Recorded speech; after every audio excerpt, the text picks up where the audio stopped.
बिल्कुल। रास बिहारी जी, बहुत डिटेल से आपने इस पॉइंट को रखा है और ये बहुत अच्छी बात आपने बताई है कि किस तरह से पत्रकारिता कहीं ना कहीं गुलामी की तरफ बढ़ रही है। दूसरा यहां पर प्रश्न अब ये आता है कि अब क्योंकि राष्ट्रीय स्तर पर नेशनल यूनियन ऑफ जर्नलिस्ट कार्य कर रही है और आपको सब पता भी है कि क्या क्या समस्याएं हैं, अब ऐसे में इस पत्रकारिता का ध्येय बचाने के लिए नेशनल यूनियन ऑफ जर्नलिस्ट किस तरह से प्रयासरत है और किस तरह से इस कार्य को पूर्ण करने के लिए काम कर रही है? देखिए, आज जिस तरह से भारतीय मीडिया में स्थिति बनी है वो बड़ी गंभीर संकट में है। पत्रकारिता में दो तरह का तबका है।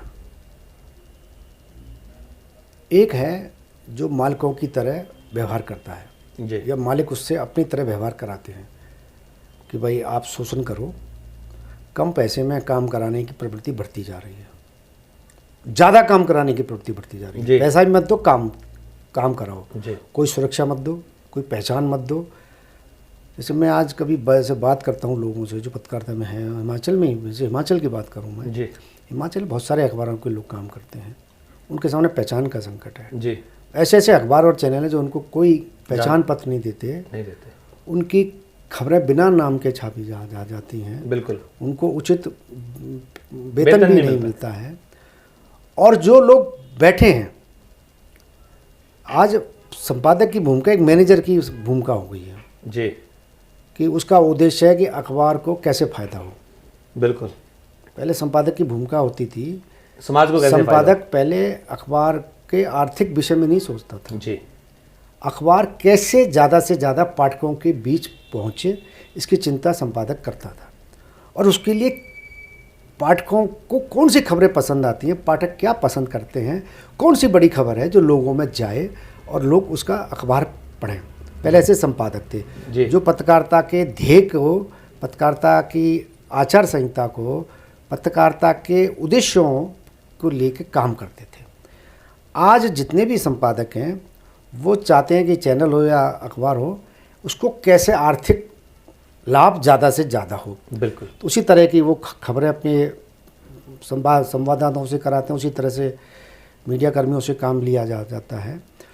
क्योंकि जैसे मैंने पहले कहा कि मीडिया का होना चाहिए, खुलापन होना चाहिए।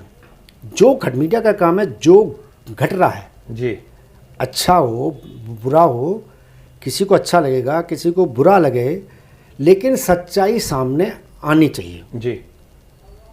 ये पत्रकारिता का उद्देश्य है जी। हमारा है भाई जो भी घटनाएं हुई हैं वो सही रूप से जनता के सामने आए। आज हम देखते हैं कि अगर 10 चैनल हैं तो 4 चैनल खबर कुछ और है, 4 चैनल खबर कुछ और है, 2 की कुछ और जी खबर है। जनता के सामने पूरी जनता इसलिए जिसकी साख गिर रही है। इसी तरह हम अखबारों में देखते हैं, आदमी 4 अखबार पढ़ता है तो 4 अखबारों में अलग अलग तरह से खबर लिख अपना अपना विचार डाल दिया गया है ना। जैसे आपने देखा नोटबंदी के दौरान आपने महसूस किया होगा, कुछ चैनल थे जो लगातार ये कह रहे थे कि नोटबंदी के कारण लोग लाइन में लगे और मर रहे हैं जी। कुछ ऐसे अखबार चैनल थे और अखबार थे जो कह रहे थे नोटबंदी से लोगों को बड़ा फ़ायदा हुआ है जी। कुछ बहुत कम ऐसे लोग थे जो कह रहे हैं भाई यहाँ नोटबंदी से ये समस्या है, यहाँ नोटबंदी से ये लाभ है। सरकार कोई फैसला करती है तो उसके दोनों नतीजे होते हैं जी, कुछ लाभ भी होगा कुछ उसका नुकसान भी होगा जी। एक पक्ष को लाभ होगा एक पक्ष को नुकसान होगा। लेकिन नोटबंदी में सरकार ने जो किया, ठीक है, काला धन पकड़ा गया, कुछ रोक लगी, लेकिन आम जनता की जो परेशानी हुई, कुछ तो परेशानी हुई होगी, लोगों ने परेशानी को अनुभव भी किया, इजहार भी नहीं किया, इसके बाद तारीफ भी की। लेकिन मीडिया ने जिस तरह से दिखाया वो लगता था सारा अलग अलग, जिसका जो मन है उसने वो दिखाया। हम इसको कहीं ना कहीं ये मान लें कि क्या मीडिया में आपस में मतभेद हुआ था, इन सब इस तरह के विषयों में मतभेद बन रहा है मीडिया में, क्या हम इसको इस रूप में मान सकते हैं? देखिए, मीडिया में क्या है, जो लोग काम करते हैं, पहले भी था, आज ज़्यादा है। पहले जैसे मैं हिंदुस्तान टाइम्स ग्रुप में मैंने काम किया जी, मतलब मैं 35 साल पहले आया हिंदुस्तान में, तो हिंदुस्तान को कांग्रेस समर्थक अखबार माना जाता था जी। और जो अखबार के मालिक थे वो राज्यसभा सांसद भी थे कांग्रेस के जी। लेकिन जो संपादक थे वो थोड़ा सा लेते थे, लेकिन बहुत ज़्यादा विपक्ष का विरोध करना ऐसा नहीं होता था जी। मैंने देखा 1994 में जब आलोक मेहता संपादक होकर आए तो उन्होंने अखबार को बहुत अलग ढंग से निकाला जी। पर सबकी खबर देनी है हमको, हम किसी का पक्ष विपक्ष का हिस्सा नहीं बनेंगे, जो घटेगा हम बोल देंगे, निष्पक्ष चलेंगे, सच्चाई सामने लाएंगे जी। एक बाद में बड़े कमज़ोर संपादक आए, क्योंकि मैनेजमेंट आपको कुछ कहता नहीं है जी, बिल्कुल। जो प्रबंधन है वो चाहता है कि अब मेरा अखबार ठीक से निकले, और उसी ठीक से निकालने के लिए संपादक की अपनी मैनिपुलेशन होगी, संपादक कैसे अच्छा अखबार निकाले जी।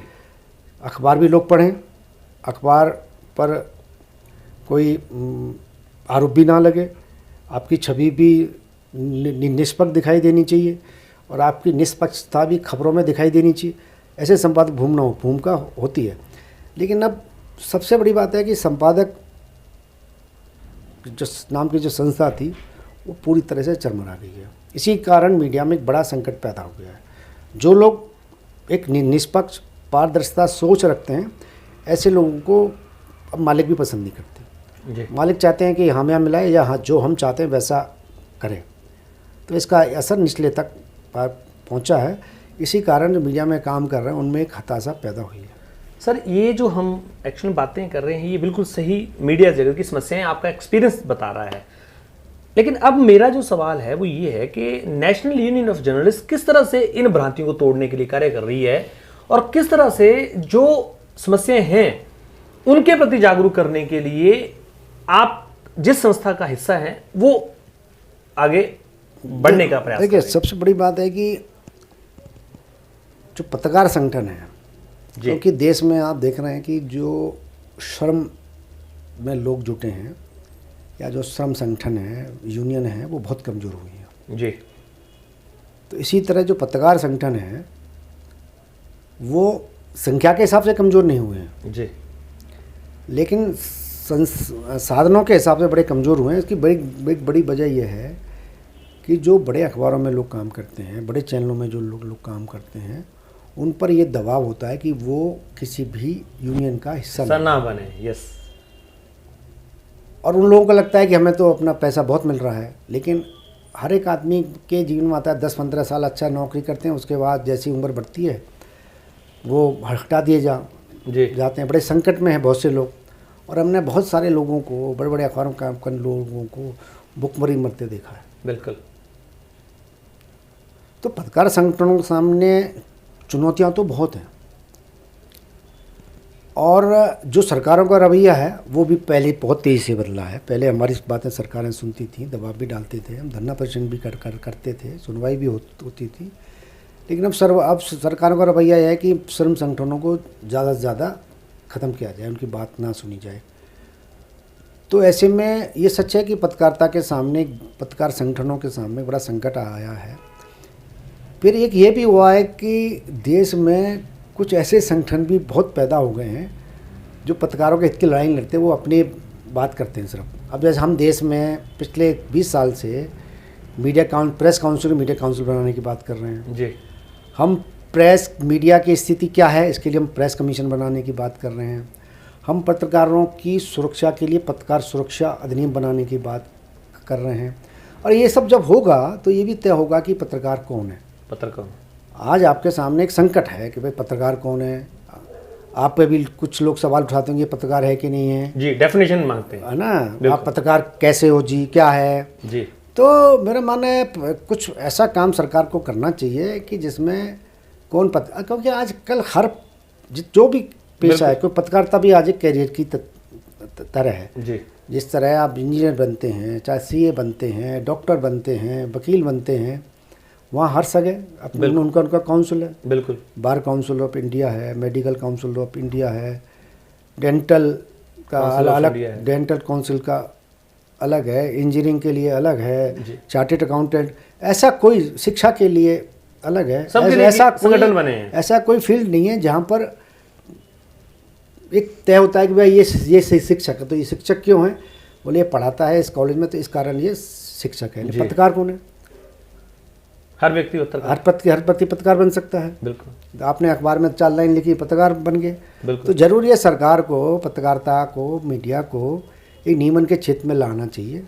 और सबसे पहले तो प्रेस काउंसिल को मीडिया काउंसिल में बदल देना चाहिए और सरकार को ये तय जल्दी से जल्दी ये घोषणा करनी चाहिए कि भाई मीडिया के क्षेत्र में हम कुछ आचार संहिता लागू करने के लिए, कुछ नियमन लागू करने के लिए एक कमेटी बनाकर, जो पत्रकार हों, जनता के चुने लोग हों, न्यायपालिका के लोग हों, विधायिका के लोग हों, कि पत्रकारिता में इस तरह से नियम होने चाहिए, गाइडलाइंस बन जाए, आचार संहिता होनी चाहिए जी, कि कौन अखबार निकालेगा, उसके लिए क्या गाइडलाइन होनी चाहिए, अखबार निकालने तो उसका दायित्व क्या है। तो ये बहुत सारी चीज़ें इसमें ज़रूरत है करने की। इसके लिए सरकार से हमने मांग की है। हमने सरकार को कई बार ज्ञापन दिए हैं, राष्ट्रपति को ज्ञापन दिए हैं, प्रधानमंत्री को ज्ञापन दिए हैं, मुख्यमंत्री को ज्ञापन दिए हैं। लगातार हम बात कर रहे हैं, उठा भी रहे हैं, धरना प्रदर्शन भी करते हैं, गोष्ठियाँ भी करते हैं, जगह जगह कार्यक्रम भी करते हैं।